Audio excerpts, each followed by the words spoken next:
حي على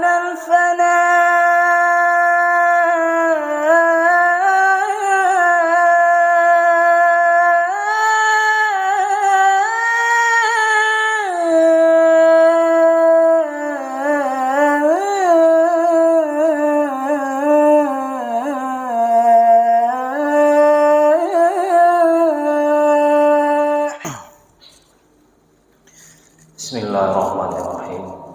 Assalamualaikum warahmatullahi wabarakatuh. Bismillah, alhamdulillah, wassalatu wassalamu ala rasulillah Sayyidina Muhammadin Abdullah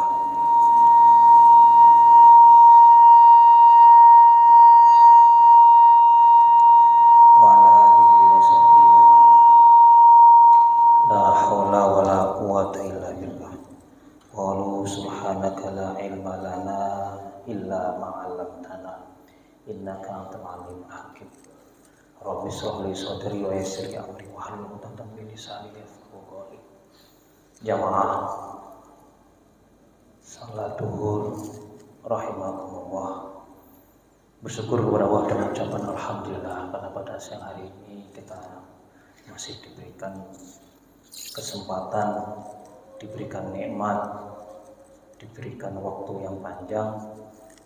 Mudah-mudahan ekspresi praktik yang kita lakukan dari syukur itu akan menambah ridho dari Allah Subhanahu wa taala.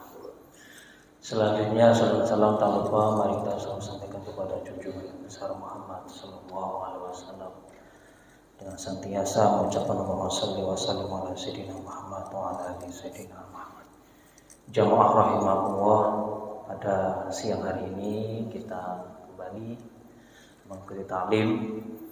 Materi kita pada siang hari ini tentang bagaimana harta itu bisa dipuji dan bagaimana nanti harta itu bisa juga tercela. Nah, kita ambil di kitab Ihya Ulumuddin, ditulis oleh Abu Hamid Muhammad bin Muhammad Al-Ghazali yang wafat 505 atau 5 abad ke-5 Hijriah, di jilid ketiga, ya, jilid ketiga dalam kitab ya, Zammil Bakhli wa Zammil Khubbil Mal, kitab yang menjelaskan tentang tercelanya bakhil dan tercelanya hubbil mal. Hubbil mal itu cinta harta. Nah, kitab yang ini termasuk kitab yang ke-7 dari Ruhul Muhlikat. Ya, jadi kitab Ihya Ulumuddin itu kan ada 4 bagian. Nah, di kitab ini jilid 3 itu termasuk ya, 1/4 yang bisa merusak, ya, bisa merusak aman-aman kita, Ruhul Muhlikat. Nah, jamaah rahimakumullah, dalam Al-Quran Allah berfirman, inna taraka khairan in taraka khairan. Maka Imam Ghazali memahami kata khairan itu adalah harta. I'lam annallaha ta'ala qad sumiya al-malu khairan. Allah Subhanahu wa taala mengatakan mal itu dengan khair. Ya. Fi mawadi'i min kitabil azizil, yang itu banyak tersebar dalam Al-Quran Karim. Jadi intar khairan itu khairan artinya harta. Nah, dalam hadis Rasulullah SAW, nikmal mal as-salih lirrajulin salih. Sebaik-baik harta yang baik, sebaik-baik harta yang salih itu untuk seseorang yang salih. Maka kita semuanya harus memahami ini, Kalau kita diberikan harta oleh Allah Subhanahu wa taala, maka bagaimana cara menggunakan harta itu dengan baik. Nah, di dalam ayat yang lain mengatakan wa yumditkum bi amwali wa banina wa yaj'al lakum jannati wa yaj'al lakum anhara. Wa yumditkum bi amwali. Ya. Kamu hendaknya memperpanjang itu harta, banyakkan harta dan anak. Wa yaj'al lakum, tentu Allah jadikan kalian semua jannatin, surga-surganya. Wa yaj'al lakum, di sana itu Allah berikan kepada kamu semua sungai-sungai, bengawan-bengawan ya, untuk kalian semua. Jamaah rahimakumullah. Kadal fakru ayakuna kufra. Pernah kita melihat kalimat ini dan kita pernah sering dengar juga. Orang fakir itu hampir-hampir mendekati kekufuran. Kadal fakru ayakuna kufra. Maka kefakiran itu mendekati kekufuran. Jamaah rahimakumullah. Lalu bagaimana cara wahwa sanau alal mal? Bagaimana cara memperlakukan harta itu? Di dalam hadis Rasulullah SAW ini diambil ya, hadis dari Ibnu Umar. Apa kalimatnya? Aksaruhum lil mauti zikron wa asyadduhum lahu isti'dadan. Yang diterjemahkan, kebanyakan dari kaum itu kematian hanya untuk mengingat. Jadi mati itu adalah pengingat bagi orang yang hidup. Makanya Rasulullah SAW, kuntu nahaitukum an ziyaratil kubur al-an fazruha li'annaha tazkiratul maut. Li'annaha tazkiratul maut. Saya larang kalian berziarah kubur. Ya. Namun di kesempatan yang lain dikatakan al-anfazruha, saya izinkan berziarah kubur. Kenapa? Ziarah kubur itu li'anna tazkiratul maut, mengingati mati. Jadi mati, meninggal itu adalah pengingat bagi orang-orang yang hidup.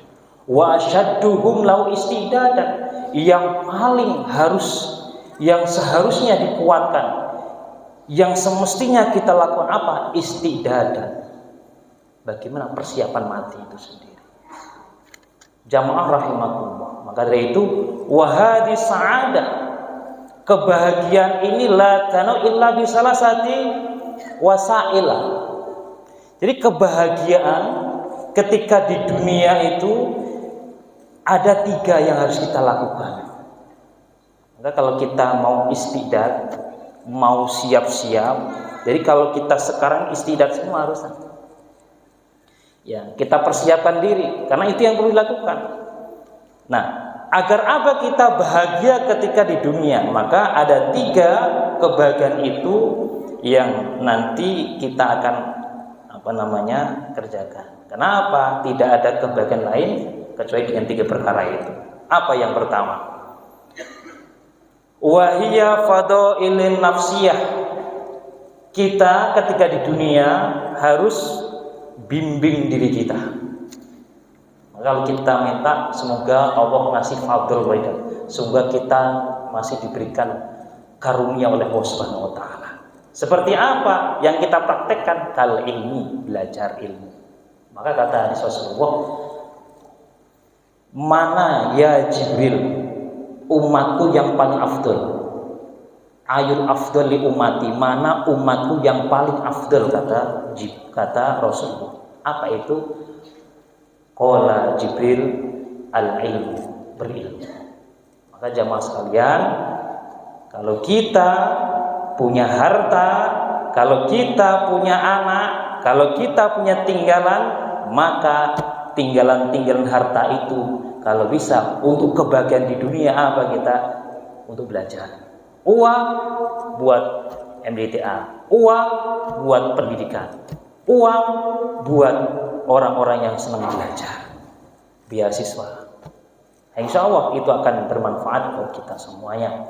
Itu namanya kal ilmu wa husnul khuluq, dan memiliki budi pekerti yang baik. Jadi kalau kita di dunia, kalau ingin mendapat fadhil di dunia, kebahagiaan di dunia, yang pertama diri kita, an-nafsiyah kita isi dengan ilmu dan berbakti, berbudi pekerti yang baik.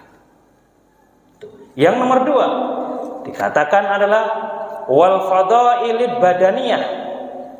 Diri kita, badan kita sehat, kasihati salama, seperti sehat dan diberikan keselamatan. Alhamdulillah, kalau kita ingin bahagia di dunia, sehat kita alhamdulillah, selamat kita alhamdulillah, tanpa ada masalah. Yang nomor 3 wafadil kharijah, dan keutamaan yang luar itu apa? An badan, dari badan, apa itu? Harta. Tadi jiwa sudah, badan sudah, harta kita, wasailil asbab, dan seluruh hal-hal yang bisa menyebabkan kita bahagia. Maka anak kita bahagiakan, anak, harta kita ajak berzikir. Maka jangan sampai kita melupakan zikir kepada Allah Subhanahu wa taala. Makanya kalau kita ingin bahagia diri kita, bahagia badan kita, bahagia di luar badan dan diri kita, harta, diajalah harta-harta itu untuk apa? Untuk hal-hal kebaikan. Wa'ala nafsiyah, yang paling pertama adalah diri, kemudian badan, kemudian hal di luar itu. Jamaah rahimakumullah. Lalu apa kata Imam Ghazali? Bahayanya harta dan keutamaannya. Yang pertama, i'lam annal mala, sesungguhnya ketahuilah sesungguhnya harta itu mislul hayya. Harta itu kayak ular. Jadi kalau kita punya harta banyak kayak ular. Di mana ular itu fiha samun. Sementara itu memiliki bisa nih. Jadi kalau ular punya bisa. Watarkiyat, watariyat, apa itu? Memiliki penawarnya. Ada bisa, ada penawarnya. Jadi Imam Ghazali mengibaratkan harta itu kayak ular. Jadi kalau kita banyak harta, semakin banyak harta kita, nah kita juga ini. Wa fawaiduhu, faidahnya apa? Taroyakuhu, penawarnya, wa gawailuhu, dan kemahalannya daripada sum itu, racun itu adalah apa itu? Kemahalan daripada harta itu semumuhu. Apa itu? Kalau semakin banyak hartanya, maka semakin banyak racunnya. Jadi kalau bapak punya mobil, punya apartemen, punya uang banyak, makin banyak kita harta, makin banyak racunnya. Tinggal bagaimana cara menggunakan itu sendiri. Nah, faman arafa awail fawaidu amkan. Nah, adapun fawaidahnya, faedah-faedahnya harta itu apa? Terbagi dua. Ada harta yang duniawiyah dan ada harta yang diniyah. Adapun yang duniawiyah, fala hajata ila zikriha, tak ada kebutuhan sama sekali kecuali diajak berzikir kepada Allah SWT. Duniawiyah. Ya. Maka kalau kita dunia kita hanya mencari harta yang banyak tanpa diajak berzikir, maka dalam Al-Quran, ya ayyuhalladzina amanu la tulhikum amwalukum wala auladukum an zikrillah wa may yaf'al dzalika fa ulaika humul khasirun. Ajak harta, ajak anak untuk selalu ingat kepada Allah Subhanahu wa taala. Maka fala hajata illa zikra fa inna ma'rifatiha masyhurah mustarikah bainal asnafil khalqi, termasuk kita mengenalkan kepada khalayak ramai untuk kenapa? Asnaful khuluq. Asnaful khuluq apa? Ada elemen-elemen orang-orang, ada status sosialnya rendah, ada yang kaya, ada yang sedang. Itu namanya asnaful khuluq namanya. Asnaful khalqi namanya. Apa itu? Tahapan-tahapan orang, berbaur kepada mereka, ajak mereka untuk mereka kepada Allah SWT. Nah, kemudian walaula zalika lam yatahallaku ala talabiha. Ketika itu tidak dilakukan, maka lam yatahallaku ala talabiha, maka tidak ada artinya apa-apa itu. Enggak dilakukan itu, maka akan jadi rusak apa yang kita cari. Nauzubillah min dzalik. Nah, sekarang wa amma diniyah, adapun harta yang unsurnya untuk diniyah, kata Nabi harta dibagi dua. Ada harta untuk yang duniawiyah dan ada yang diniyah. Yang diniyah itu dirangkum dari tiga. Imam Ghazali menyebutkan dalam kitab ini. Yang pertama, Kalau kita banyak harta, ayyan faqahu, menafkahkan harta itu, nafkahkanlah untuk diri kita, ada kalanya fi ibadah au fil isti'anah ala ibadah. Adapun harta itu untuk ibadah, seperti isti'anah ala haji, menolong orang haji.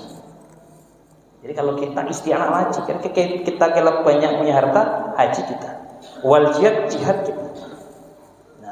Fa innahu la tawassalu ilaihi ma ilal bil mal. Karena apa? Haji dan jihad itu butuh harta. Maka isti'anah fil ibadah namanya, menolong dalam ibadah. Jadi kalau kita berjihad, tentu kita akan ada niatnya ibadah. Kalau kita haji, juga kita butuh namanya harta. Mudah-mudahan saudara-saudara kita yang haji di tahun ini menjadi hajjam mabrur. Amin amin ya rabbal alamin. Nah, jamaah rahimakumullah, ada dua lagi. Yang kedua apa? Yasrifu ilan nas, ditasarufkan kepada manusia, penuh sedekah, kemudian memberikan perhatian kepada orang-orang muslim, sedekahkan. Nah, kali ini nanti kita ini mau lebaran haji. Kalau bapak-bapak ada kelebihan harta, untuk sedekah, untuk apa? Korban. Nah, itu merupakan yasrifu ilan nas. Kenapa? Sedekah kita, korban kita tentu kepada orang-orang yang membutuhkan, dan harta-harta kita, daging-daging kita dimakan banyak orang. Amin amin amin. Yang terakhir, malasrifu ilal insan. Jadi tidak diberikan kepada manusia uang kita itu, akan tetapi yahsulu bi khairu am, untuk kebaikan umum, seperti membangun masjid, membangun jembatan, membangun madrasah. Jadi harta yang kita miliki, biar itu masuk dalam agama, maka tiga elemen ini mudah-mudahan menjadi penawar buat kita semua, menjadi kebaikan kepada umat muslim semua, bahkan umat non muslim, agar menjadikan keberkahan buat kita semua. Amin amin ya rabbal alamin. Jadi kesimpulannya dari kultum ini, ngaji ini, harta itu dibagi dua, ada harta yang duniawiyah dan harta yang diniyah. Yang diniyah sudah kita sampaikan tadi. Mudah-mudahan berkah buat semua. Amin amin ya rabbal alamin. Demikianlah uraian dari kitab Ihya Ulumuddin di jilid 3. Kita akan sambung lagi dengan kesempatan. Mudah-mudahan kita berikan kesehatan dan berikan keistimewaan. Amin amin ya rabbal alamin. Dari saya, wal afu minkum. Wassalamualaikum warahmatullahi wabarakatuh.